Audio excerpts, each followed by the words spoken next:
Some people point to Luke 12:57, where Jesus says, "Judge for yourselves what is right," as evidence that he's instructing people to judge others. However, let's take a closer look at what the passage means in context. In this verse, Jesus is talking about a different kind of judgment, discerning between right and wrong for yourself. The key phrase here is "for yourselves." Jesus is not commanding his followers to judge other people's actions or intentions. Instead, he's encouraging personal moral discernment. There's a significant difference. We are all called to make decisions about what's right and wrong in our own lives, aligning our choices with God's will. This type of judgment is personal and involves evaluating our own actions, not passing judgment on others. Another popular verse often cited to justify judging others is John 7:24, where Jesus says, "Stop judging by mere appearance, but instead judge correctly." Some Bible twisters claim this is proof that Jesus commands Christians to judge others, provided they do it fairly. At first glance, this might seem like a contradiction, but a deeper look reveals a different story. Here's where context really matters.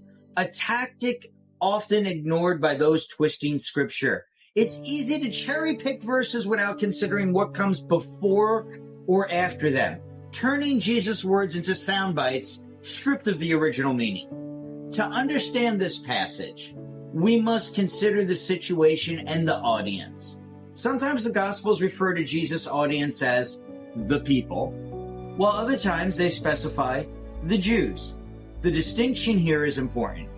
Jesus always speaks to different group of people. Just as we tailor our words depending on whom we're addressing, Jesus did the same thing. When Jesus told the crowds in Matthew, "Do not judge," he was addressing everyday people like you and me.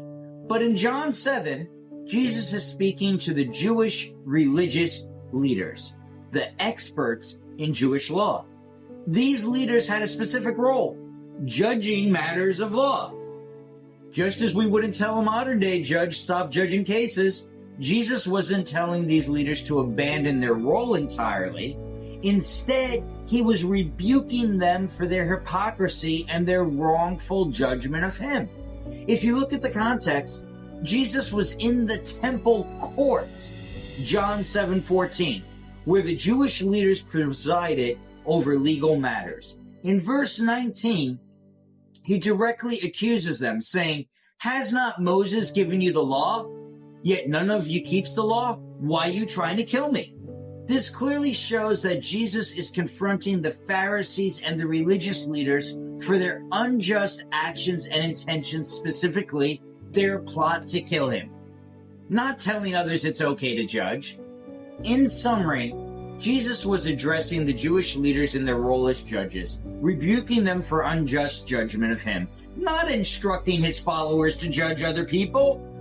That does not contradict his earlier teaching in Matthew 7:1, where he clearly tells his followers, "Do not judge." Jesus did not change his mind.